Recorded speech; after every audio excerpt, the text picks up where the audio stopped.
really good to catch up with you, mate. And you. Obviously, you were born, and then some things happened, and now you're rescuing bears. Yeah, it's just like that. Yeah. I was born, some things happened, and now I'm rescuing bears. Yes. Do you want to rewind? Yeah, Maybe not. How far do you want me to go? The point of when I was born, or? Yeah, let's go right through that. Okay, right. I would say probably, how did you end up getting into farming?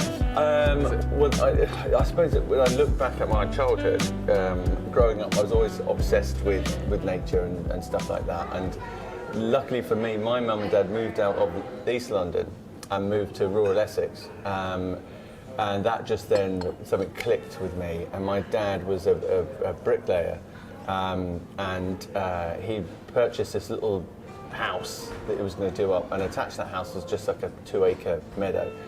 And then I used to spend my days wandering through the tall grass and the cow parsley with a stick, pretend I was Robin Hood or Knights of Old, and sword fencing and all this kind of stuff, and used to marvel at the butterflies and the grasshoppers and the sound, walking through the meadow on a summer's day. It's that constant noise, the vibrance of nature.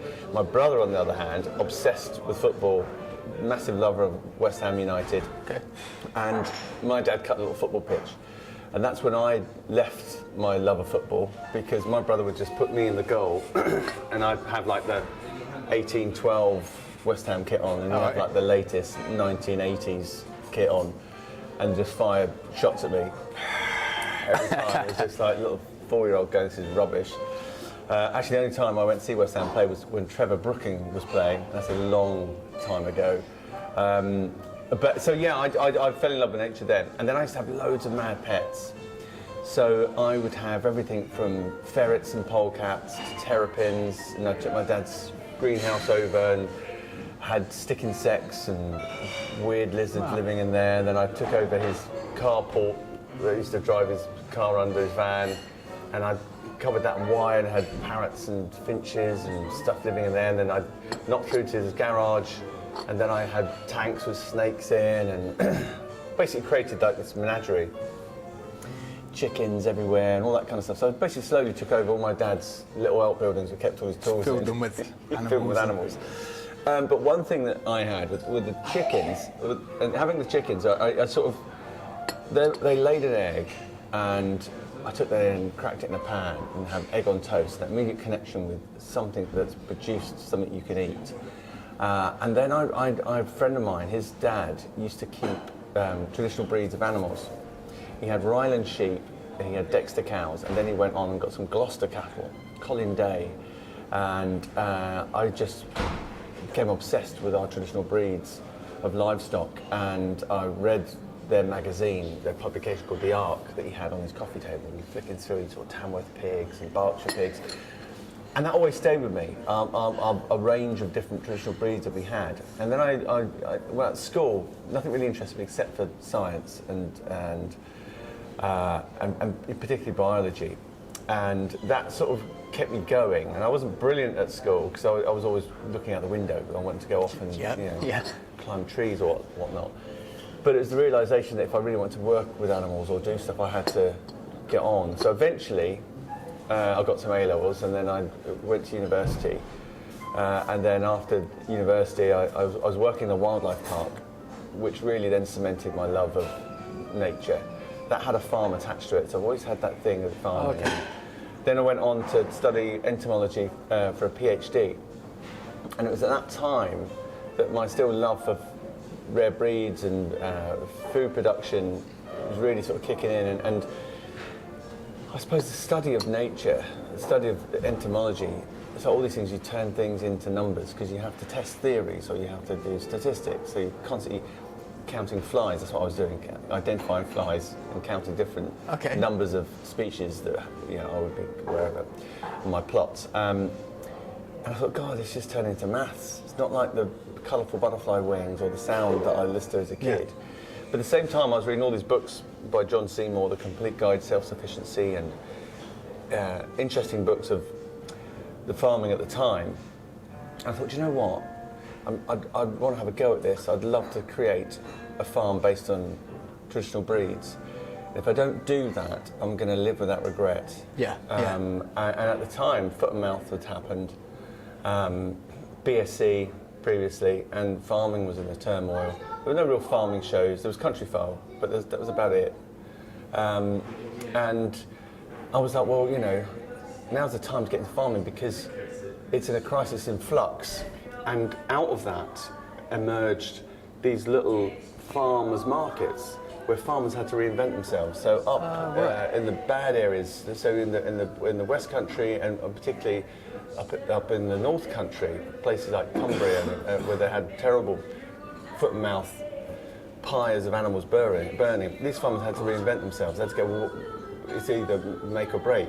And a lot of them started going to food markets, including Borough Market was created by Henrietta Green, but it was the backbone of a few livestock farmers that went down there, and some veg growers going, we need to sell to the public, we're going to go bankrupt. And farmers markets emerged. And that was an entry point where you could have access to the general public. Because most farmers, previous to that time, were selling via supermarkets. So they're producing a commodity that you sell to a food broker, the supermarket, and that's how it's sold, and the price is really dictated. You're selling to the public, you can dictate the price, but you have to make a product. You've got to be the salesman and everything else. So it was a way in. So I scouted everywhere to look for a farm. I couldn't afford to buy a farm. I could afford to rent one. And actually renting this farm, it was 100 acres then, and all these buildings were totally derelict. So a 100-acre farm, derelict, was less than my rent in a shared flat in Walthamstow. Less than that? Yeah. So and I had 2 caravans. The first when I arrived, I had a tent. I had 2 caravans. We lived in the caravan. It was a derelict site. It was just empty. You know, and it was very rough ground. So there was a bit of woodland and very, very rough, weedy pasture. So all the arable boys would be like, we're not touching that. It's wet at the bottom. It's hilly. The machines can't work this land very well, so it was ideal. It was a bit of a pain around our landlord's neck, to be honest. So, and pigs are ideal because free-range pigs, I can put electric fences up, I can put water pipes down, and away you go. Really, in terms of free range, but I had to have a market, so there's no point having 60 pigs without anywhere to. No, and they're selling them to. So there's no money in that, but having some pigs to breed, some pigs to fatten, and pigs ready to go, I could start going to my first food show. So we started our first food show within the first year. The first thing I built before owning a tractor or anything was a little butchery, and I built that of old fridge panels.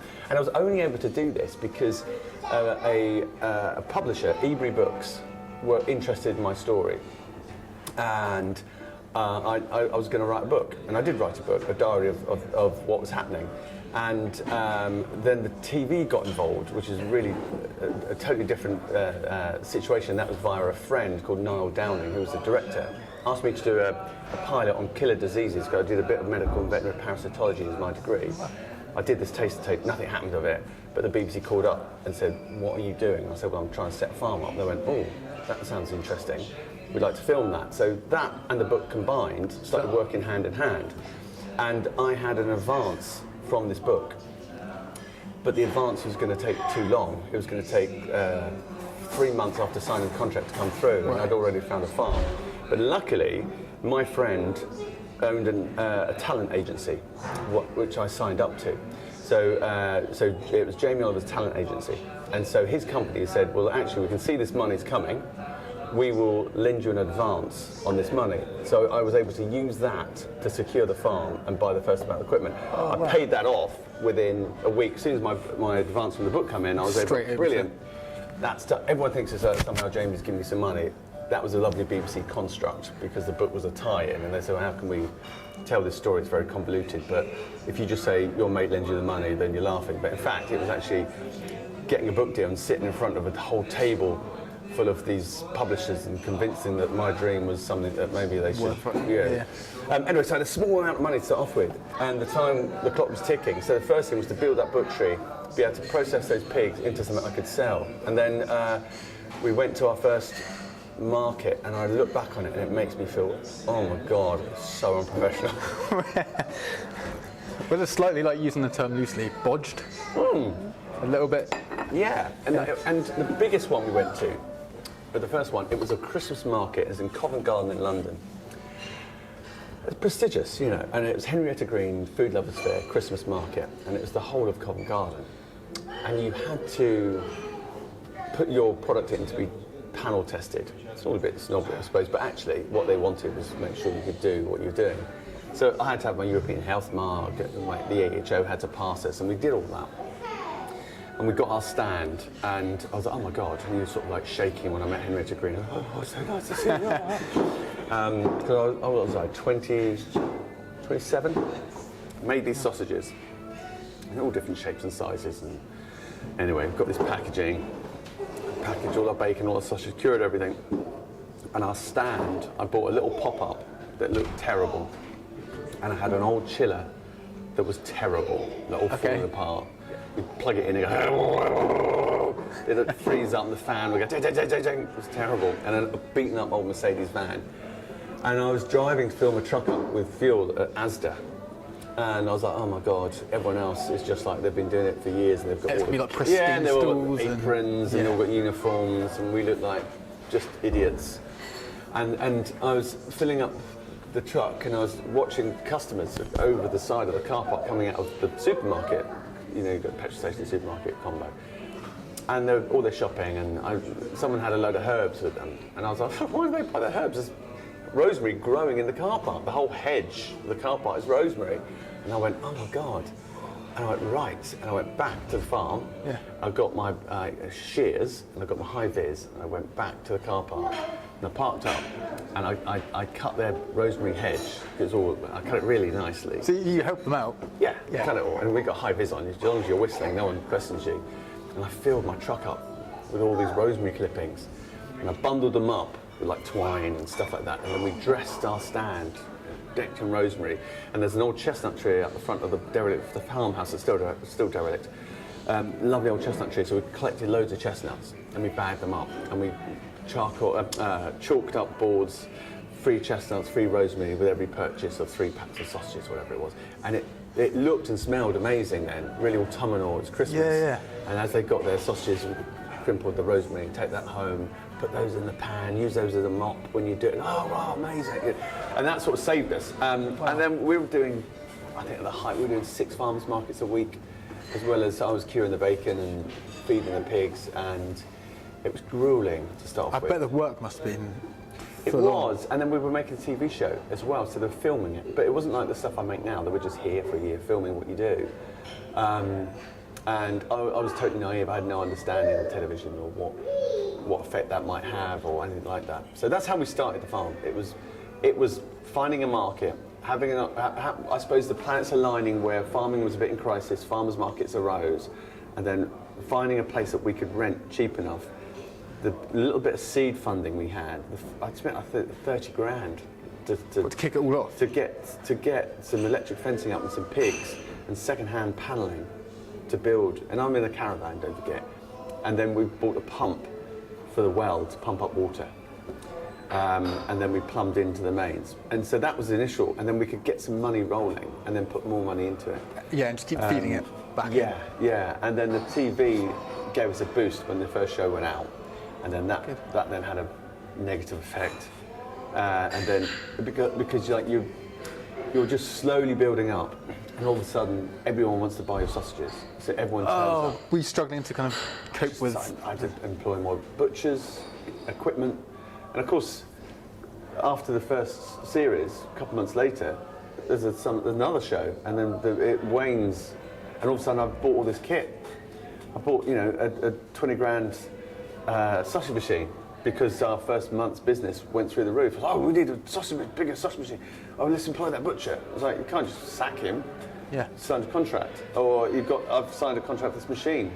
I've got monthly payments to keep up. So then if everything goes down, you're still paying all the... Yeah. So I massively overtraded. All my GPs were wrong. So I think we had a huge turnover, but made a 4 grand loss. So it was a situation where you're going, oh no. It was brilliant. Wish I had Instagram back in those days. That would be better. And I remember even doing the internet. We're trying to internet deliveries. We did our first 2. Both got the wrong delivery, so addresses were wrong. And then we got the Prince of Wales made an order. I remember The butcher going, Prince of Wales has put an order in, so I'm like, just make it look amazing. It's Prince of Wales pub. And I was like, I thought the Prince of Wales, and it's like, no. So we made massive mistakes. But the thing is, that's kind of the best way to learn, isn't it? And like you might at the time get really frustrated, occasionally break down into tears, which I've done a few times. Yeah. But you learn from it, definitely. As long as you learn from the mistakes, but you know, sometimes those mistakes can put you out of business. But yeah, so yeah, and we still make mistakes. And then when you said when you first took over this place and it was just derelict, nothing here. When you first like walked down, instead of straight away being like, oh my god, what have we done? Were you just kind of visualising what it could be? Yes, I think there's definitely, when you have a passion for something, it's like falling in love, isn't it? You have a passion for something and all you see is good. And the wanting to succeed is so powerful. And you walk into somewhere like this and all I could see was there was an old rose bush hidden in this area over here. And the tree blossom was out, and it was all a mess. And I was like, oh my God, this is so beautiful. There's an old fence hanging off, and this slates were rolling off this building. I was going, oh, this is so cool. I was just a young div, you know, but I could see it. And then I think that's what's really important, having vision of what something's going to look like and a passion to drive forward. And sometimes the naivety is an asset rather than a negative, because if you weren't naive, and you knew all the pitfalls, you just go, forget that. Nope. Yep. And you see them on you Dragon's, take the risk. on Dragon's Den, they're all like, and what's this? What's the GP of that? And blah, blah, blah, blah. Well, that doesn't add up, sorry. But often you think, well, look at the guy. Look at his twinkle in his eye, and he believes it so much. That's worth twice as much as some of those things sometimes.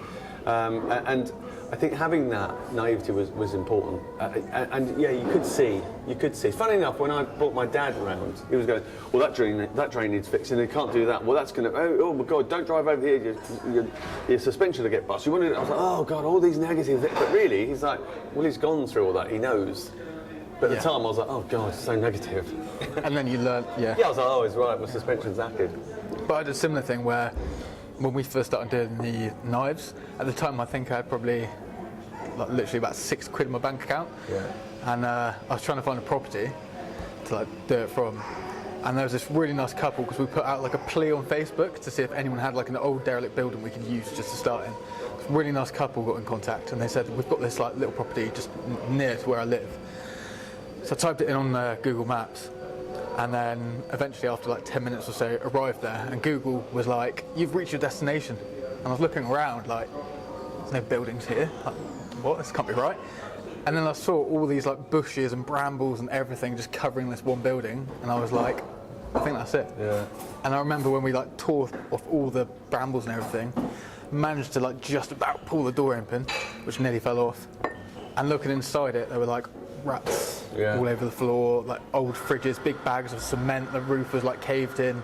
But similar to you, I was kind of looking at it like, this is a starting point. Yeah. I want to do that over there, or you just find a way of making it work. Well, I think what's interesting about that is because the previous owners had put their energies into it or seen it now and go, oh, it's so much hard work where they're spent, but you know when you work so hard and you look at it, I can't do that again, I'm not doing, and you arrive with fresh eyes and energy and all you see is potential. You don't see a problem. You think, that roof, I'll get timbers, clear all that back out, and you go, wow. And isn't it amazing where human kindness, when someone sees someone struggle or their passion or belief, and we live in a world full of war and terrible things, but that when human kindness is still there, it's amazing, and it does take your breath away sometimes. Someone would see what you're doing and go, I've got a place for you, I'll come and help you out. Yeah. I'll sort this out, and they're your customers as well, and we should never take that for granted, that human kindness. And often kindness is seen as weakness, but it's not, it's so important. Yeah, like you said, I think now is a really good time to start being a bit kinder to one another, and completely. Life's bloody tough. Yeah, completely. If you can make someone else's life a little bit easier, without it being too much, why not? And I'm not a religious person at all, but I think the idea of karma and being spiritual is important rather than religion. But the idea of going, that's money in the bank. When you're kind to someone, see that as an investment. Because then you'll get paid back that kindness, not from the same person, but something will. Yeah, it'll come around in a different. Yeah, because it's about building like the community. It's like take that, pass it on, and something good will come to you. Definitely. You know? And speaking of that, with when you started your farm and everything, did you have like friends that came in to give you a hand? Oh and God, you had, yeah. like, So people would turn up and go, "Yay, let's have a party," and then you'd do like a day's work. They go, "No, let's go back home." We used to have brilliant times. So we had a fire on the farm. Well, I organised this whole barbecue, Cowboys and Indians barbecue. Everyone would dress up like a Western. And it was brilliant, but during the day we had a massive fire and burnt half the field down. My cousin was meant to watch a bonfire and she was smoking a cigarette, and the wind caught it and it went under the grass that had been cut, and there's so much thatch in that grass that it just went and burnt all the field down. Fire brigade turned up, blah, blah, blah. Oh, wow.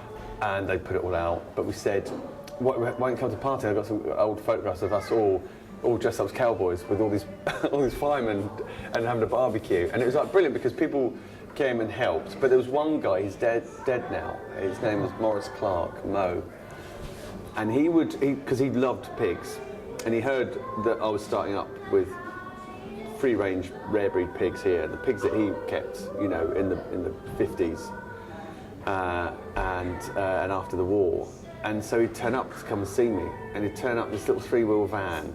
And I was busy doing stuff, and Mo would just want to talk, and he'd bring some eggs. "All right, boy, how you getting on?" I'd be like, "Yeah, I'm all right, Mo." He'd go, "Oh, look, nice pigs you got." And I remember looking in this barn. This was a little loose box, and we had a British lop in here called Ethel.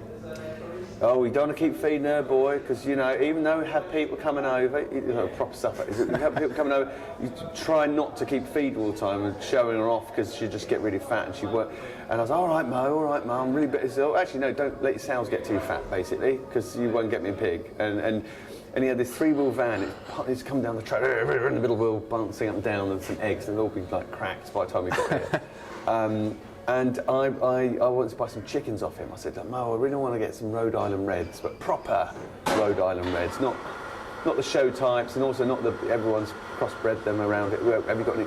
"Oh, okay, yeah, I'll have a think about that." And want some eggs, and he'd say to me, "What you want to get?" He'd give you farming advice. He said, "If you're getting a bit of kit, get a dumper, really handy." I was like, "All right, nice one." At the same time, he'd give you advice on your relationship.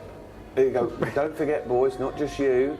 Think about Michaela, and every now and then you always got to buy your missus a frock or take her out." I was like, "Oh, it's a bit sexist." But what he meant was, don't just keep your head in the sand and it's all about work. You've got to do this, and that's the most important thing, because actually the people that help you succeed and follow your dreams, and it becomes their dream, are your partners, and vice versa. Definitely. And the idea of buying a frock or take her out was like, no, that doesn't mean just buy your girlfriend a dress, or your girlfriend at the time, don't buy her a dress.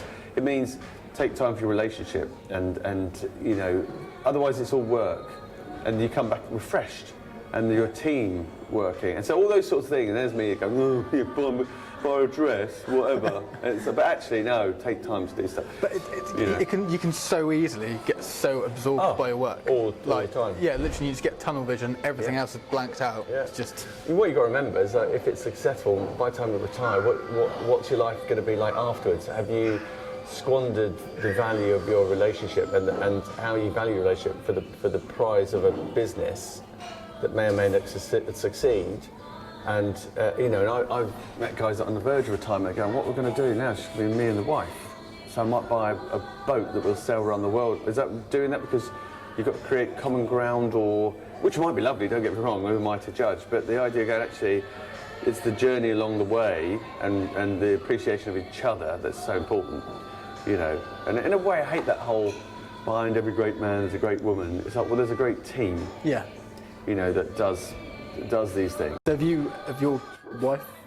Yeah, my wife. Yeah. So my girlfriend at the time, Michaela, we met. No, she left me now. No, I'm joking. It's So she basically, right from the start, when we first met, and I was starting the farm up, she came up and would spend every weekend here, and she loved the whole idea of it, and she loves the project, and so it was her passion as much as mine. Amazing. And then very quickly she gave up her job and we lived in a caravan, and and we did it all together. And actually, without that partnership, this wouldn't be here, to be honest. So it's her drive and determination that really pushed it all through. Moving from, still sticking with the farming. Yeah, where are we? We haven't got to the farm. It doesn't matter where we are, just have like a little natter. So, cows. Cows, yeah. You keep cows? Yeah. Have you had any close calls with them? Yeah. Because this is all relevant. So, where my workshop is, like literally, right opposite these big green doors, there's a load of beehives. Oh. I'll tell you about that in a second. Yeah. And then beside that, there's another field with a load of cows in. And I remember one day, I was working away on an experience day, and I suddenly heard like the cows next door mooing really, really loudly. And I thought, that's weird, because they're normally quite quiet. And then I kind of ignored it. A few minutes later, there's a window looking out into this courtyard, and there's a cafe right next door. And I saw the two women in the cafe kind of like coming out into the courtyard, looking kind of slightly concerned. And I looked around and said, like, you all right? And I said, yeah, the cows have just been quite loud. So again, I went back in because they were kind of okay. And then I saw them wandering off quite quickly back into the courtyard. And I looked around, and all these cows were jumping over this wall. Like, I mean, there was a Cornish kind of dry wall. Yeah. Completely obliterated it, like completely knocked down. All these cows then started wandering up this road, and the farmer wasn't around. So I've never dealt with cows before, but I thought I could just run next to them and I'll sort them out. So I got out of the workshop, ran as quick as I could to try and get to the front of them, and they were stubborn. They did not listen at all.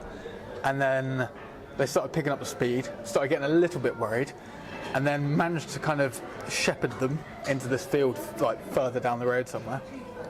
And luckily then the farmer came out, and this other guy just appeared on like those mobility scooters. Yeah.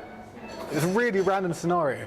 He was on this like mobility scooter thing, again trying to shepherd them on this off-road track, and I was like, this can't go well for him. Like, and then eventually, after like 40 minutes or something, we managed to get all of them in this one field.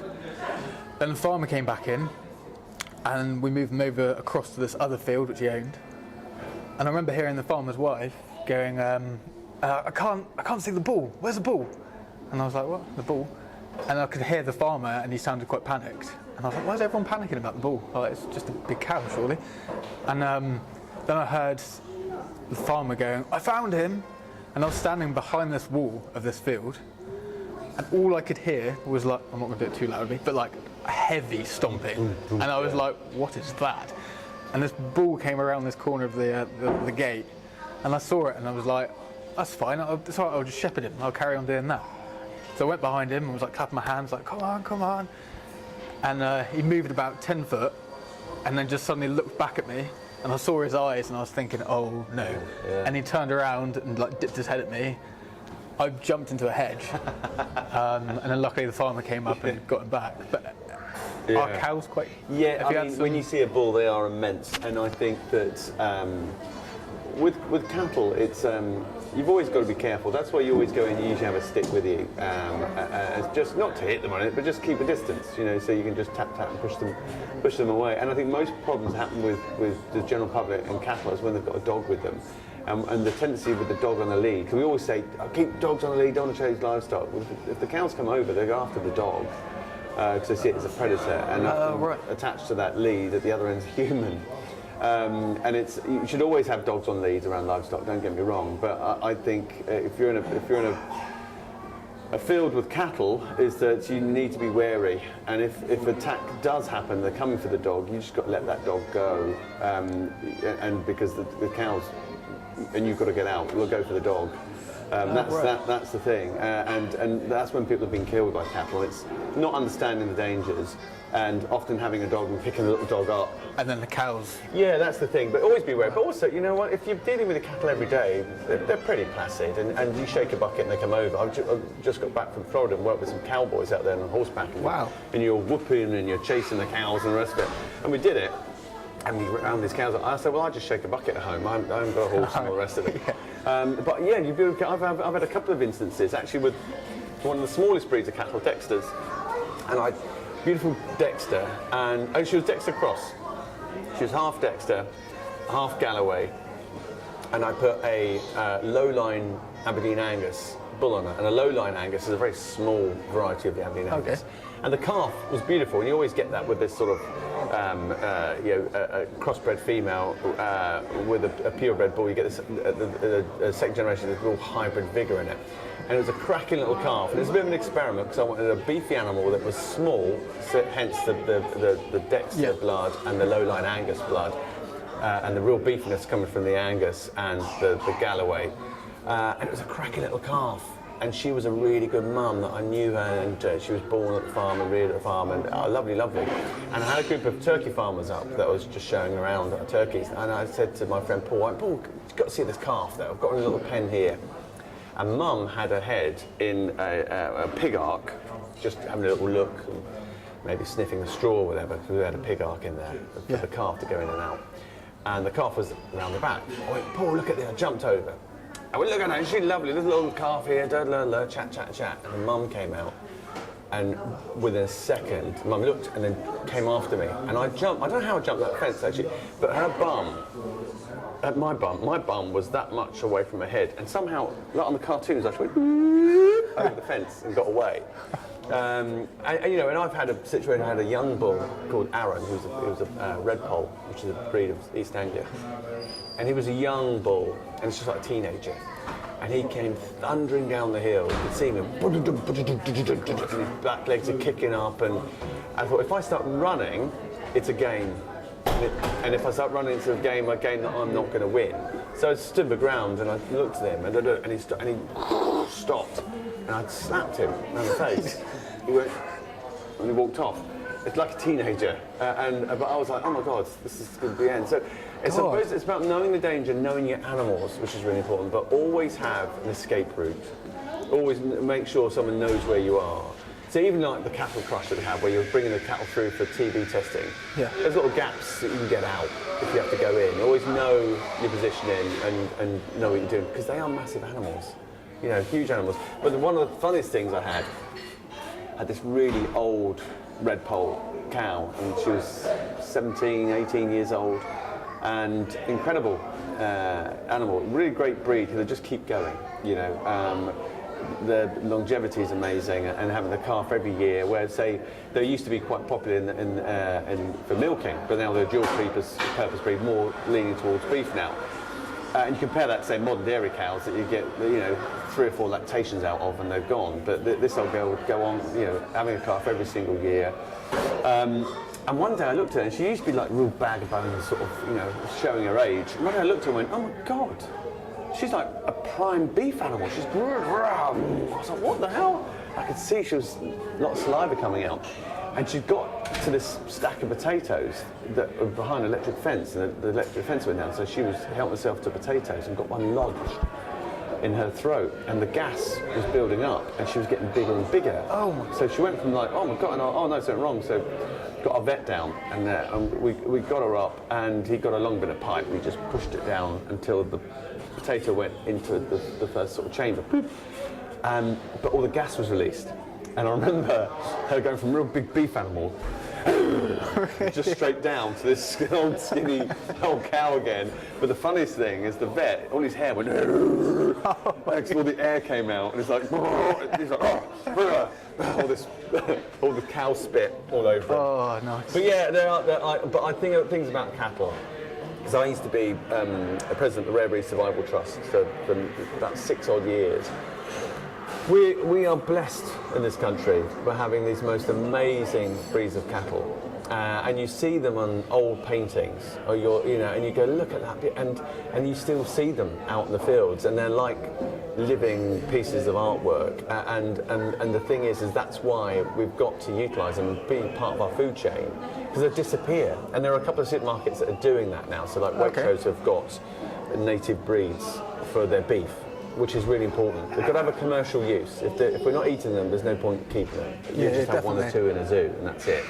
But we are really lucky. And wherever you go in the world, so getting back to the States, Herefords and Angus, you go to the Caribbean, you see red poll cattle, you see Jersey cows, you see Galloway cattle, Highland cattle, you see in Canada. Our breeds have gone round the world. Wow.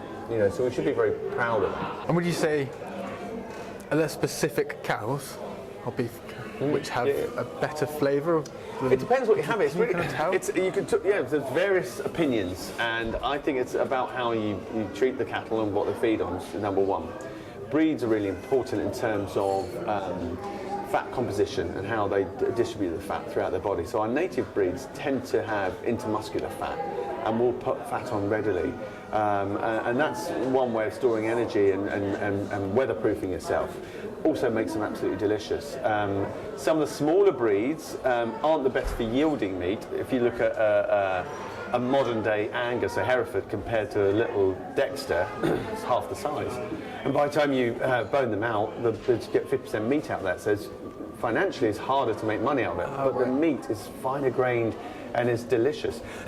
But there's other things. So if you look at Wagyu, yeah, I was just about to ask. So in Japan, it's the highly prized, highest marbled breed of any cattle breed. Number two is the Jersey. Now the Jersey is a dairy breed, so there's no real meat on it. But I reared some Jersey bull calves for rosé beef. Oh my God, the marbling was amazing. Really? Get them out on grass, the yellow fat. It was absolutely delicious. And when you think of Galician beef, the Spanish beef that everyone goes mad about, it's an old dairy cow or an old dual-purpose cow, and it's had time to put the fat down, and the meat is matured, and the animals are moving around. So anywhere where you've got those traditional fat-depositing genetics, intermuscular, the external fat covering, it's been hung, time to mature, that's going to be great beef. If you're just whacking out bull beef in a shed, going to produce it in 12 months on a commercial animal, you probably won't get that flavour profile. What you'll get is a lot of meat very quickly. But I think, like all things, good things take time. And that is in the length of time to develop a breed and how it's evolved on the countryside in the UK, or like the hills of Cumbria, wherever it is. Yeah. What you do with that, how long it takes to rear it up, if it's going to be sort of under 30 months, older than that as well. If you look at Galician beef, 14 years. We had, for our beef night, we had a Rigget Galloway hanging up as a side of a cow that went barren, and it was 6 years old. Oh my God, the beef was just incredible. Amazing. You can't often get that. We wouldn't be able to get that beef anywhere because there's a few of those animals around, and particularly of the age profile. But yeah, so breeds are important. How you look after them is equally important. And then with all the cattle you've got and all your animals, not all of them, not like maybe polar bear and stuff, but farm animals. Do you supply supermarkets, or we do? So all our turkeys are going to go to Costco and Milk and More, and so that's under our brand. And we do a free-range bronze bird. So it's a more expensive bird, but it's the flavour profiles in the free range and the breed. And we do, so it's like a top-end turkey for Costco under our brand. So that's the only deal with supermarkets. We used to do some sausages with a well-known supermarket, don't do that anymore. And now actually all our produce predominantly goes through the restaurant. And that is, the farm shop used to be a big thing, but I think now the supermarkets do a lot of local breeds, and you can buy all sorts of cuts in their deli counters, things like that. And I think actually the farm shops that are really successful are the ones that are on a major route that people might do a weekly shop at. But I think the biggest... like a destination where you drive. Yeah, so we have people come for a weekend, but they'd much rather have a Sunday lunch. The difficulty came, I think, for a lot of farm shops, and particularly high street butchers as well, is the fact that the recession hit and people traded down because people couldn't afford stuff. We were talking about economies of scale. So if you're producing 30 pigs a week, you haven't got the economy of scale of a large pig producer selling to the supermarket. So that's why it's more affordable. But then saying that, I look at some of the stuff we've got in the farm shop that's cheaper than some of the supermarkets. Particularly when that's how I think how people should shop as well. Price per kilo. And I always say this when we do our beef night, I take out the fillet and then I say, so this might be 60 quid a kilo. you know, when you go to some top-end butcheries, 60 quid a kilo. But what a bargain you're getting. You're getting the best steak in that animal. It's been dry aged. You know, the carcass is hung up 3 weeks. That's been trimmed off. The whole muscle's taken out. It's all trimmed off. You only get 2 of those fillets per animal. So anything between 45 and 60 quid a kilo is really good value, particularly when you look at your little picnic sausages you get from any supermarket, and you look at how they price that at 100 grams. So they do it in grams, so they can't do it price per kilo. It's probably cheaper than those, and of course they're only going to be 50% meat content. So it's how we price. You don't price per kilo. Have a look at a Mars bar. Astronomical. So when you go to those meat sticks, you know, those little mini salamis, you buy, really popular. Yeah. That's more expensive than fillet steak. But no one shops like that, do they? Like the cereal farmer, the guy who makes the box that the cereal goes in gets more money than he does. So it's crazy, isn't it? But the thing is like you're not gonna have fillet steak every day, not every week, maybe not even every month. But it's a treasure to have, and it's worth paying for, you know. And worth cooking right. Yeah. And then speaking of farm shops, I'm just curious to hear your opinion. So Jeremy Clarkson's, what's it called? Diddley Squats. Yeah. Have you been? I haven't been, but I've spoken to Caleb a couple of times. Have you? And he's a lovely man. And Clarkson's done an amazing thing for farming. Clarkson's a genius. He's predominantly a TV producer, and he's taken the skills of Top Gear and the Grand Tour, and he's applied that to his subject matter of the farm. And I think he's brought real beauty and jeopardy and pathos to that show, and it's funny. And I think that is the key to it. You know, he's slightly more light-hearted. Acting as a clown slightly, and I think that's that's brilliant. It's an entertaining watch. And I think what's really important is throughout that is the subject matters hit home every time, because farmers got to deal with the changing climate, not only directly changing climate, the changing climate of politics and how they treat farmers and how farmers get paid. The things that farmers have to do now, like everything from increasing biodiversity, diversification, dealing with councils, the red tape, the actual price you get paid, the ending of the show being I've made whatever, 50 quid. Much, wasn't it? Absolutely, you know. And off the back of that, launching a beer and a cider is, who doesn't like beer and cider? The problem we've got is that governments really don't see farming as important. Well, our government doesn't. And that's such a stupid mistake to make. Don't just look at the spreadsheet and go, what does farming bring in financially and what does it cost us? Yeah.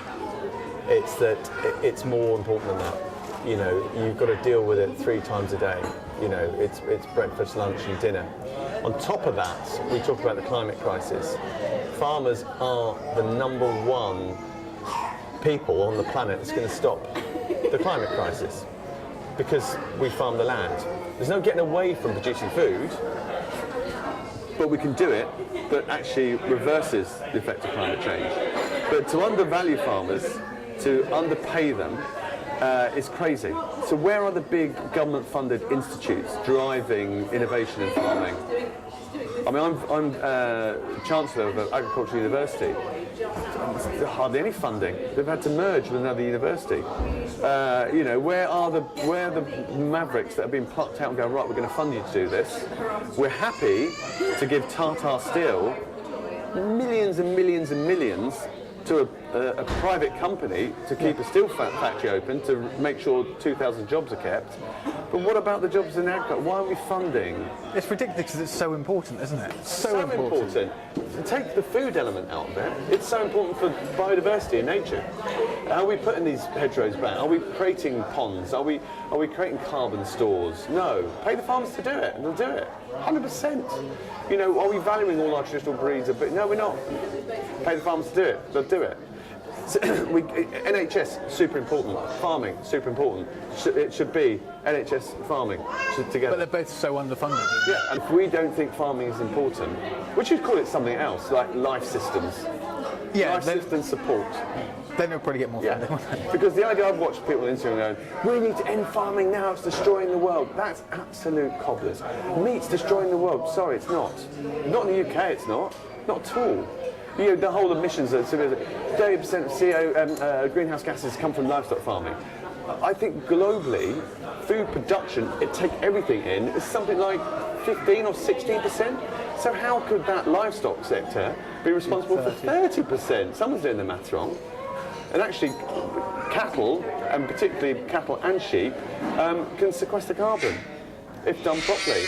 Just look at a sheep's fleece. You shear it every year, that's all carbon. And it keeps producing carbon, locking it in. You can use that for wearing jumpers, or it slowly release nitrogen. You can turn it to surfboards, carpets, amazing, wool. And somehow, you know, farming has just tumbled down as we can say it's destroying the world. It's something that's old-fashioned. It's crazy, you know. And all it's done is fed us as cheaply as we want.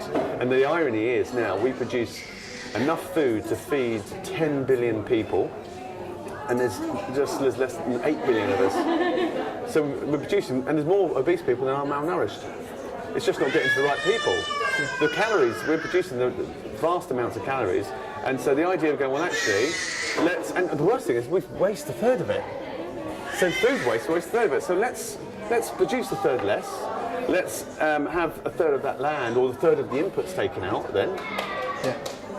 Simple, but somehow you've got to rewild everything, and it's great. Let's really protect what we've got. Let's restore lots of habitat, but actually let's make all our farmland really productive in terms of biodiversity as well as food. And the end argument, really, I think, and the reality of it, when it all comes out, it's something that people don't really like to hear, is that we need to eat less, and it needs to be more expensive to really pay farmers. And people go, oh, God, a loaf of bread's outrageous. It's like a loaf of bread you can get for £1.20. I've seen a kilo of potatoes for £1. I've seen a cabbage for 50p. I've seen a kilo of parsnips for £1.20. This phone, with all its memory, cost me £1,000. Yeah. And my kids apparently have a new app every 5 minutes. The subscription to has been £2. I think we've got our priorities wrong, haven't we? Yeah. Like we want to spend like thousands or so on phones and technology, yeah. But when it comes to feeding ourselves... My shoes, probably 95 quid, pair of trainers, jumper, you know, people go and buy jumpers all the time. We get what we want all the time, but when it comes to food being the real price, none of us want to pay it, and we just see it as a price and not a value. You buy a bag of carrots, or you buy a cooking sauce for going £3.25, whatever it is. The food you're buying is about investing in your planet as well. And I remember when the whole food price increase of the Ukraine war kicked off, and there was a phone-in on Jeremy Vine's show, and I was listening, I was going, actually, people got some valid points, and people are skint out there, and it's tough.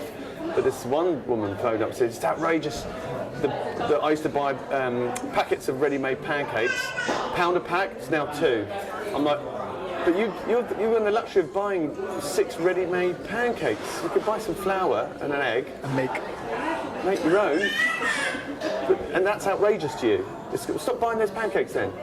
But your potatoes and everything else that you need to live on is still there. McDonald's sales didn't go down.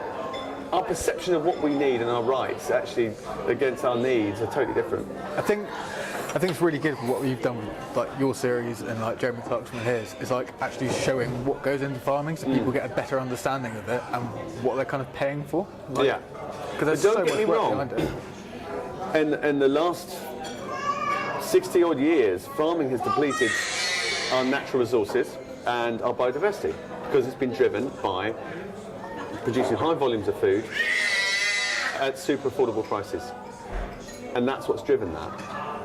So it's produced pollution and it's reduced biodiversity. There's no way, we can't get away from that. And I remember at school doing a project on hedgerows and mapping hedgerow removal of farms around Essex. Unbelievable. Rip the habitats out. A friend of mine said, I remember his dad getting bulldozers in the chain, taking woodlands out, coppices, because we want bigger machines. We need the big gate to get the big combine, the latest big combine through. Farmers did all that, we did all that, because we're driven to do that.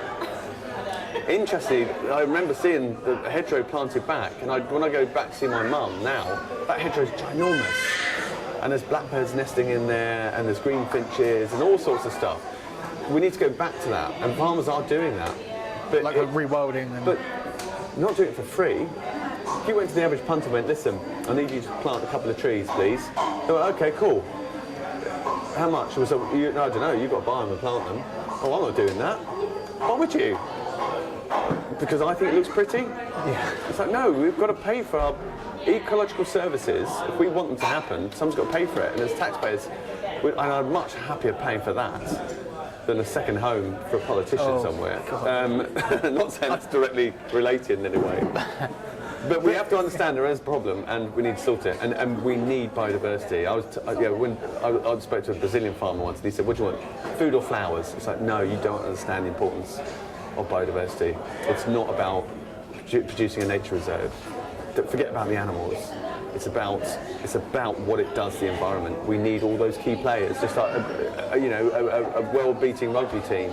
We need all those key players involved to make it productive. How did you go from expanding from farming to now implementing your wildlife? Right, yeah. So me having a wildlife park at the farm, a lot of people think it's really strange and odd. But people that have known me all my life would just go, well, absolutely. Of course he's going to own a wildlife park. Is that because going back again to your childhood? Yeah. When I was a kid, I got a job in a wildlife park called Mole Hall Wildlife Park in Widdington in Essex. And I was 13 when I got the job. And I was washing up the pub prior to that. And my mum came along to the interview with me. And it was so funny. And I sat down with Mr. and Mrs. Johnston, who owned it. And they had a lovely pink house, Essex pink, and a little moat round it. And I remember going through the gate and sitting in their office and having an interview. And he said, right, now time for the wage. Let's have a look. And he went to my age, and he went along the wage, and this agricultural book. Thank you. Thank you very much, coffee mate. and a tea. Coffee and a tea. Nice one. I think we got milk already, but drop the hot milk. Might as well keep that. And he looked at my age against what my level I was starting at. £1.13 an hour, and I was like, wow. I was all right then. You get a bottle of Chorus for 12 quid back in those days. And I started as general wildlife assistant, and I had a little badge, and I thought I'd made it. Oh my God, I loved it. And I worked on a Saturday and a Sunday in the tropical butterfly house. And I opened in the door in the butterfly house, and I was hit by this humid heat and all these tropical butterflies, and I was like, I've been transported to the Amazon, and that was a defining moment for me. I was like, oh my God, this is everything I dreamed about, and everything. And they had chimpanzees and wallabies and otters, and it had an arable farm attached to it, and it had a small fold of Highland cattle. And I like, brilliant, love it. That was me all the way till I was about 25. I kept it full-time, part-time, in between university. And the love of nature has always been there. But the idea that a farm should be the centre of conservation and ecology is important, because it shows what farming is and what farming has the power to do. Every farm that has nature in mind conserves wildlife. That's what they do. They want to see birds, and they want to see insects and fish in the ponds and frogs and toads. They want to see that. No farmer doesn't want to see that. And farmers, to the best of their ability, always try to conserve nature because they've grown up amongst it. And so the idea to say, actually, our farm has that in mind, but what we try to do as well is promote conservation, not only internally but elsewhere. So we're part of European breeding programs with our tapir, and we're now part of the European conservation plan for polar bears. And same with brown bears, and it'll be the same with all the animals that we have. They're either rescued or we're part of a conservation plan. So we rehabilitate hedgehogs and release them back to the wild. We now have a tropical butterfly house, and that's basically a flight fancy from me being a kid. Why should a farm be like that? And it should be a natural, for me, it's a natural progression. It's like, what only can we do for our own wildlife in terms of farming, but what can we do for exotic wildlife? And so now we've launched a charity called Space for the Wild, which is about funding conservation projects. not only here but also abroad.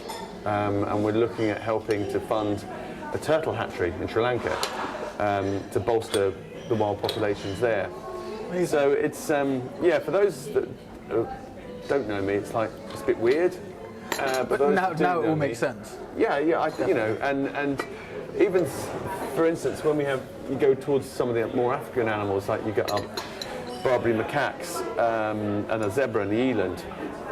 We have Cameroon sheep, and we have zebu cattle. So you see the kind of farming animals that you would get in those sort of countries as well. Yeah. And so we try and blend that bit. So we blend our domestic livestock. So we have a rare breeds area. You can go and visit all the rare breeds and see the Suffolk Punch horses. And then you'll come round, all of a sudden you'll see Arctic. I saw part of it on social media with the two bears stuff. It was a polar bear and the brown bear. Yeah. What were their stories? So we were made aware that a large predator park was closing in Sweden, and what's happening is that it's like a large leisure complex that own this predator park. And I probably wasn't making much money for them or that viable, and they sold the site to 3 guys who are developers, property developers. They're going to turn the whole thing into probably a ski resort or something like that. So all the animals have to be vacated by a certain time. And a lot of people think that's quite easy, just open the fences, don't let them all out, or you can just take them to other zoos. It takes a long time, and you've got to find space. You know, they had tigers and they had lynx, and so you might have a couple of tigers, and there might be zoos that have those facilities but don't have the rooms where we've got tigers. But the staff had a huge job to do, and they had a number of polar bears, and they could locate the polar bears to other zoos that had facilities, already had polar bears, that would take some of the younger animals. That's great, but Ewa, her name's Eva, it's spelled Ewa. Eva is 18 years old, and she had nowhere to go really, and the prognosis for her was that she was going to be put to sleep. And Diego, who was a perfectly healthy male brown bear, the fate was the same for him, and he wasn't allowed to go into torpor, which is a kind of semi-hibernation. That was his last year, that's it. So we were under a massive time constraint, financial constraint, to build their facilities. We're in the process of building Diego's, the brown bear, at the moment. The plan permission's just gone in for that. But for Eva, we just had to get on with it. And so we had the planning as in retrospectively for that, because what you're going to do, it's going to get shot. I can't keep a polar bear in the cardboard box. Yeah. And the other side to that is that where she's coming from is quite an impressive facility. And we are under the belief that if we do something, it's got to be better from the place that she came from. So we had a look at the reports from Born Free that were totally against zoos and keeping polar bears. Okay. But what do you want us to do? Shoot her and stick her in the ground? Yeah. Because I don't really want to do that. And the people that look after it don't want to do that, that work there. So we're going to do something. So I read their document and what they think should a polar bear have, and we use that as a basis of building the enclosure. So the birds have nice line of sights, they can see across areas. At the same time, the public aren't too intrusive. Okay, yeah. They have a wilderness, big swimming areas, and so we've now built Europe's largest polar bear reserve off the back of that. What, have you built it already? It's all here now, yeah. So she's in, and she lives in there, swimming in a lake that's 18 metres deep, and then the other one is 10 metres or 8 metres deep. And the reason for that is that it's cold enough at the bottom, and they love to swim deep. Right, okay. So if they swim after a beluga whale or a seal, they swim right down. And we can throw food items that will sink to stimulate her to do that. Oh, wow. She's also got a huge area of woodland that she'll be able to roam in, outdoor dens, and then an indoor house if she wants to. She doesn't. She likes sleeping outside. But there's an area that we can then maintain her if we need to maintain her health and check her over and all that kind of stuff. And then she's got a little concrete bath that has salt water in, so you can have a saltwater bath and a deep bed of bark chip to roll in. So that was a hell of a project to do. So how? Because I swear I saw you may be putting up a post about the polar bear, and then suddenly, like a few days later or a few weeks later, you saying we've now got Europe's biggest enclosure. How long did that take you to took us do? 8 months. 8 months From start to finish, and that's quick. was it 8 months? No, it was less than that. 6 months. Yeah, we worked like the clappers, and we had to, engage with the council about what's happening and what we're doing, and at the same time we got weather. Bad weather came in, that knocked us back a little bit longer because you couldn't move any diggers down there. You have to book people to come and do the work because everyone's busy in construction. Where do you get polar bear fence posts from? So we have to use telegraph poles, design the enclosure, go and have a look at other places, read lots of reports, cherry pick all the best ideas. Mad. And then at the same time do all the CITES paperwork, go over to Sweden, get the transportation sorted, talk to the tunnel, I can't remember what it's called now. But anyway, how are you going to get those through? Transport polar bear, all these elements. Get the vet team in, and once the date is set for moving, you can't change that. So you've got to commit to. Well, they're given sedate the animals, knock them down, put them in the crate. You can't say, can't do it. Just hold off for a minute. They're coming. And then we've got the largest pack of Arctic wolves in the country. So what? Have you? Yeah. So they've come from a zoo in Cumbria, and it was moving them as a pack was even harder than the polar bears because you've got to do it in a way that you don't break up the pack. You've got to do it in one day, and getting 13 animals all down and released as a pack. Because the most place you go to is like 3 or 4 wolves, but having a pack, there's a whole dynamics going on, and then actually, so now we're rescued. What's the point of her? And the point of having a polar bear and having the Arctic wolves, and because we've got reindeer already, is that let's create the tundra, and with the other stars of the tundra being the Arctic foxes, the red-breasted geese, tell the story of this amazing habitat. And the tundra is probably the largest natural wilderness in existence, and it goes all the way from North America, all the way across Scandinavia, throughout Russia, and it's a permafrost environment. So it's frozen half the year. There's grassland environments with ice in. It's a spectacular environment. The key to it is it's really suffering under climate change, and as we lose that ice and as we lose that frosted environment, all the gases that are locked there, all this methane that's been locked away for millions and millions of years is going to be released. And if you think eating a burger is destruction methane, you wait till the permafrost defrosts. Then we're in real trouble. So having people come and go, polar bears, Arctic wolves, Arctic foxes, these are the pin-ups of this environment. It's about the environment. It's about protecting this environment without stopping us wasting food and burning all this fossil fuel and living this life that we, of excess. We're losing these environments. You won't have a place where polar bears exist. And actually, at the moment, the ice flows where polar bears hunt are in trouble. They use the ice flows in the winter to go and hunt. They're appearing much later, and they're disappearing much earlier. So they're having less time to hunt. So when you go up to Canada or you go to see wild polar bears, they're often walking through wildflower meadows. And temperatures in Hudson Bay get up to, I think the highest is about 26, 27 degrees. It's hotter than it's been in Suffolk. God. So, last year. So actually when people go, polar bears, it's like, in winter, they live in freezing cold temperatures and they need to put on the fat and hunt in those times in the ice flows. But in summertime, you can see them sunbathing at home as well. So it's, our perception of what the wilderness is and what the actual wilderness, the reality of it is are two different things. So that's why we've got polar bear park. You recently mentioned you were filming in Florida, and I've watched quite a few of your programs. I don't know if you can answer. Is there one program you're kind of most proud of, or like? That means. God. There's a couple of shows I really enjoyed doing, and there's shows that have been a surprise that have been how popular they've been, which at the time of making them I thought this is crazy. I remember when I was at the BBC for 10 years, Most of my stuff used to come out of BBC Science in Scotland. But I did a show for the BBC, which was the first show about factory-produced food. At the time, all the shows were chop and chats, sitting around at a desk making something and doing an interview, you know.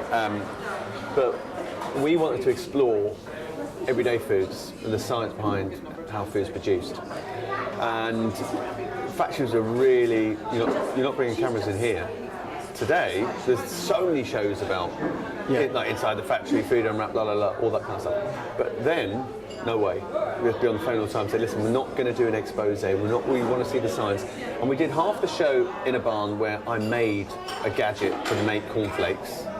And then we went and did a VT of how sugar's made and go to the sugar beet factory, or how do you get tomatoes? And the premise was like, what's in your lunchbox, or pub grub, or whatever. And it's me hammering stuff and making stuff, some microscopes, and we walked in a factory, and I was like, this is like crazy. And it had that music, and a little cardboard cut out of me doing it. I was like, this is like a cartoon, this is crazy. Oh my God. It's the most successful show I've ever done, and it went out on BBC One. I think it was like 6:30, and 25% of the viewing public watched it, and that was like I can't. So and like you do consolidated figures, so you do like how many people watched it on the night and then watched it at the rerun, for example. Like it was shown on a Wednesday and then on a Sunday or whatever. And together it was like 8.4 million, I think the highest got. And it was like, you'd be lucky to get 1 million these days on shows. Really? Yeah, it was like crazy, and I could not work out why. And I think the reason, because it was half an hour, a bite-sized show, it wasn't an expose of like, this is going to kill you, this is going to do. It was purely going, do you know how cornflakes are made? This is how they're made. Because people want to know that. Yeah, they do. And I'm going to make something to explain and not treat people like everyone's a Dumbo or everyone should be doing it or everyone. It's just like, this is mad. This is the science. This is how they do it. Crazy. And sometimes I'd make stuff that go wrong or look terrible or whatever. And that was it. Just show people the simple science, the truth, and people are interested. People are interested. I think often with TV we have to labour it with really spoon feed people. You don't need that, or it has to be an expose or as a hook, or there's something. Yeah. You just take a simple story and you tell it in a simple way, and that's what people like. So I think that was a big one for me. That was a surprise. That was the most popular. But in terms of the ones that I really enjoyed, I did a show which was part of BBC Natural History Unit's series, and it was me going to Nepal doing a honey hunt, and they turned that into a special that they put on the BBC, Jimmy and the Honey Hunters, I think it was called. And at the time, all I'd done really is a bit of filming in the UK and sort of a bit of filming here, and that was it. But we went off to Nepal for 3 weeks and to the foothills of the Himalayas, and I got to take part in the honey hunt where they go after the honeycombs or the giant honeybee. At the top of... Yeah, on the cliff. And I had to have climbing training, and the guys go down on ropes, on these rope ladders, and they have these long big lances with a little chisel at the end, and they have another lance with a little toggle tied to a rope, and they push the toggle through each of the big honeycombs, massive, and they secure it.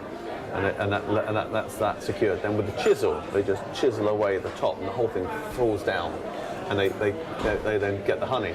And the honeybees are like this big. Oh my God! And if you get stung 4 or 5 times, you got to get anaphylactic shock and all that kind of stuff.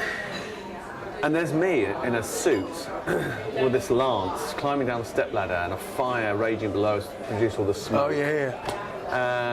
Early in the morning, and it was like Himalayas in the distance, and this cliff top, and it was spectacular to be part of something. And we stayed in a little tent at night. We had meals together as a crew, and we trekked up with the Sherpas, and it was incredible. That for me, regardless of the TV, was like what an experience. It was amazing making that. I think I remember watching that. That's many years ago. For me, that like petrified me, because I have a massive phobia of bees. Well, so I was hanging off a rope, but it was like, oh my God! So that was a real experience and a massive privilege to be able to do that. Wow. Did you? I assume you tasted some of the honey. What was it like? Was there a difference between? It was all right. No, it was. Sorry, mediocre. It was incredible. And the sad thing about that is that at the time, the Chinese were coming in. They were dumping lots of rubbish in the rivers, and they were sending teams in to harvest the hives. And they're wild bees, and it can't take a lot of pressure. And it already underpins the importance of those pollinators to that area, this fragile environment, the foothills, the Himalayas, is that once again we see it as a commodity and just take it out as much as we can.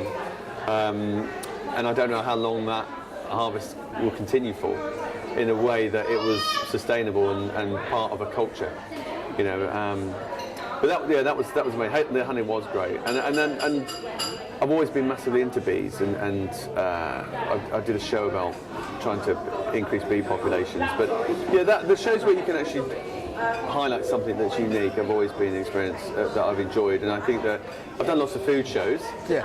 I've done lots of food shows, and I think people think of me as food shows, but one of my big passions are environmental stories, and I think, and how farming connects to that. I did a show called,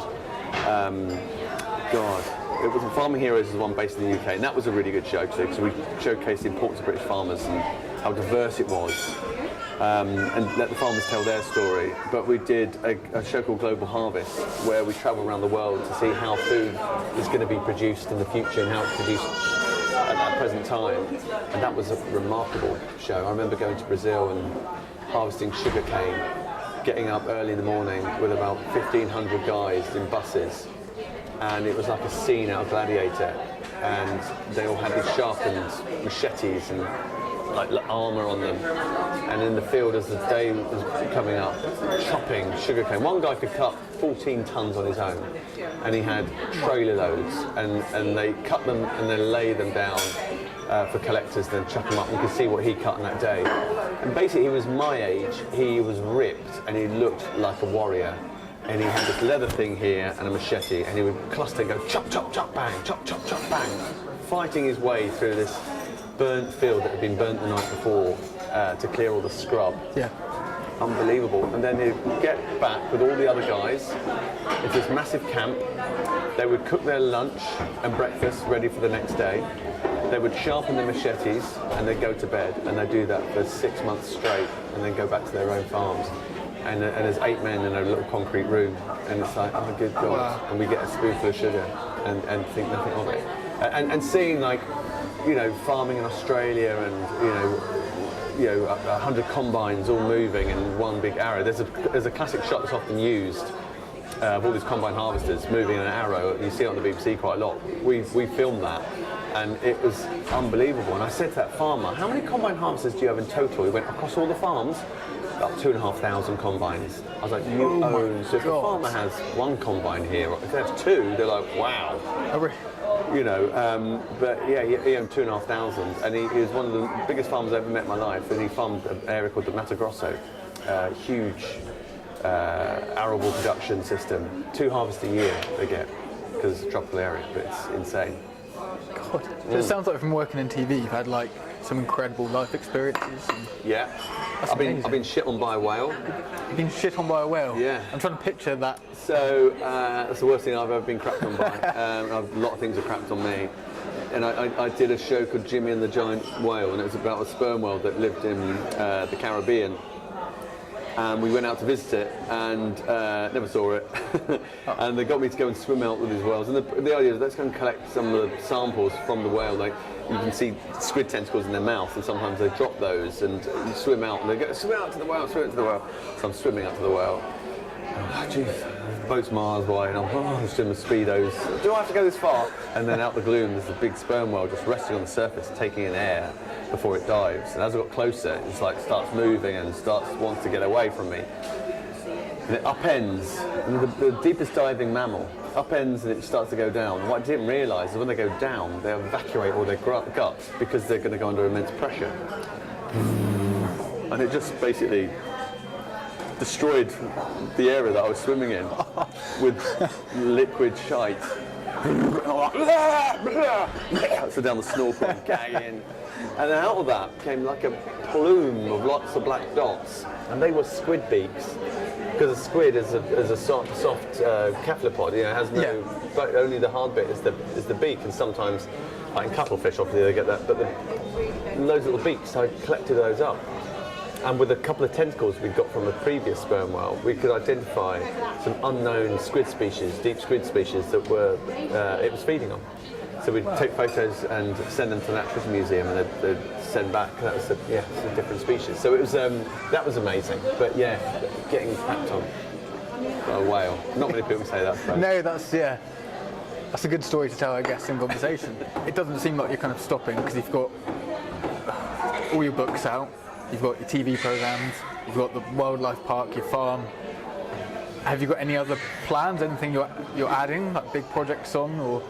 Yeah, there's some interesting things, I think, in terms of the last 20 odd years in television, and TV's changing massively. And I'm a bit of a Luddite, actually, and I've been talking to the team on what do we do and how do we tell the story of what we do here a bit better. So we're going to redo our YouTube channel and have a look at that and how the things that we do on that and how we can interact with the public a bit more. So that's something I'm getting quite excited about, because being in control of all that is something quite lovely and something I really haven't thought about. We produced our own film this year about the bears, and that was a lovely project to do. We funded it ourselves. It was quite an expensive thing to do, but it's like actually we're in control of the whole thing, the whole narrative and the edit and the story we tell. Because usually when you're a presenter, you have a lot of input into stories and stuff like that, but it's filmed by someone else, it's taken, it's edited by someone else. You come and do the voiceover, but I'm quite looking forward to that. And project-wise, at the farm, there's always another project. So finally, we've got a project to do up that old derelict farmhouse. We're still tenants here, we pay rent. Okay. But we've always thought, what do we do with the house? Do we turn it into a hotel? Do we turn it into a pub? Do we turn it into a school? What do we do? So we're going to turn it into a little museum, and it's going to be a museum dedicated to a fictitious adventurer, explorer, who we're going to call Professor Pannington, because the house is called Pannington House. Pannington Cottage is just down there. And he's going to tell the story of his travels around the world and the different environments he's been to. And each room will be a different environment. And so kids can come here and see old maps and see his study. And I got that inspiration from doing a show about Charles Darwin and going to sit in his study. And oh wow, he touched these things. So I think if you create characters that inspire kids, get them interested in exploring and the bigger world around them and the importance of nature, that's a big project that we were working on. That's definitely really good, because I was thinking about this in the car for some reason, that if you're like reading a story or told a story, you'll remember that, as opposed to just being told a fact. Completely. And if you're telling a story to young children, they'll be so engrossed into it. And then that you can drop really in. Good. You can drop in, it's a science, how to read the environment, all stuff that on the outside looks a bit like magic. Going, oh, if you look at that cloud, that means it's going to be rain. Oh, you know when it's going to rain. Or if you tap the soil, worms will come up. Or if you did all the things that people told you as a kid that somehow we've lost. And that's why we have lots of kids here. You can hear kids crying here. That doesn't seem so happy, that kid at the moment. The idea is that parents can come here and feel at ease with kids and nature. You can den build in the woods. You can come in and pick the vegetables, no one's going to tell you off.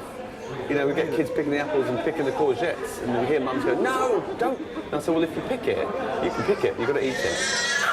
That's really good. And it's fine, where you let kids be kids. And somehow growing up, you put nature to one side, and you get on with your adult life. It's not like that. It should always be part of your life. And when you look at native peoples, the understanding about nature isn't a thing about kids. It's something that's important throughout your life. Playing with fish in a pond. Come on, you're an old adult now. Stop that. Put your soldiers away. Tidy up your games. Play's really important. Imagination feeds imagination. That's the important thing in the museum. And then animal-wise, the farming just keeps trundling on. I think we're going to set up a few agricultural things, research projects with Bristol College and regenerative farming. going to look at some grazing systems, and there's a whole new area we're just about to take on that I think actually, if we look at the biodiversity count now and then do it throughout the years where we use set out grazing systems and see how that replenishes nature. Can we work out how much carbon's been sucked up, have a look at below ground root mass and all these interesting little things. So that's something I'm very interested in. And then the conservation stuff, loads happening. And I think that the animals we get next all have to tell a particular story, and these animals are in need of rehoming and also part of conservation programs. So we're not going to end up with millions of different types of animals, but the animals that we do have are going to be important to us and important to our conservation efforts. To really kind of show what's going on in the world. Yeah. And then you said you might get more animals in. Have you got the land to like expand into? That's one thing we have is we have the space. So I think now we're already, in terms of the public area to walk around the wildlife park, I think we're 4 times the size of Colchester Zoo, and that really surprises people. Because Colchester Zoo has everything from rhinos to elephants to orangutans to chimpanzees, lots of big cats. It's big, but space-wise, we're 4 times the size of that. And our thinking behind that is that it's going to be fewer animals, bigger space, create the most naturalistic environment as possible. It's not always easy for the people walking around, because if you're going up through the woods and you're trying to see a pack of wolves in a dense woodland, you're not always going to see them. Yeah. They're there, they're probably trying to eat some squirrels, and they're there, and then you might see them, if you're patient. But it's like any wildlife, if you go out and even trying to look at a blackbird or go close to a blackbird for a photo, it's the same as a macaw or parrot, they fly away. And that's always been our ethos, really. I ask everyone this because I really want to try and, hopefully inspire anyone else who's watching this to if they've got an idea or a passion to just go for it. So if you could give, say 3 bits of advice for anyone who wants to pursue a passion, what do you reckon you would? I'd say having a passion is half the battle. Having that passion, I think that don't worry about your contemporaries. Okay, so many people that I've met in the farming sector, or whatever, worry what their fellow farmers are going to say about them. Those fellow farmers aren't always going to be your customers. Your contemporaries. If you're building something, manufacturing something, that person's not necessarily going to be your regular customer because he's building something that's very similar. Yeah. So don't worry about what your contemporaries say, and make sure your market is there. Basically, do your sums right. Just do your sums, and don't worry about your contemporaries, and make sure your passion is your real passion. Okay, so you've done a lot over the years for your career. What would you say is the proudest moment in your personal life and proudest moment in your career? It's a difficult one, isn't it? I'd definitely say my children. Having your children is a phenomenal experience, and it's a realisation of your responsibility, and you suddenly realise all your dreams and ambitions and stuff that you want to do for yourself don't necessarily go away, but they all become secondary. And I think that's a real eye-opener, because it's awful to say, but anyone can have children. It's a natural process. The understanding the responsibility is a real wake-up call, I think. Getting married, then I think is one of those proudest moments. So I think those 2 are the big life-defining things. Everything else is just baubles you hang on the tree, I think.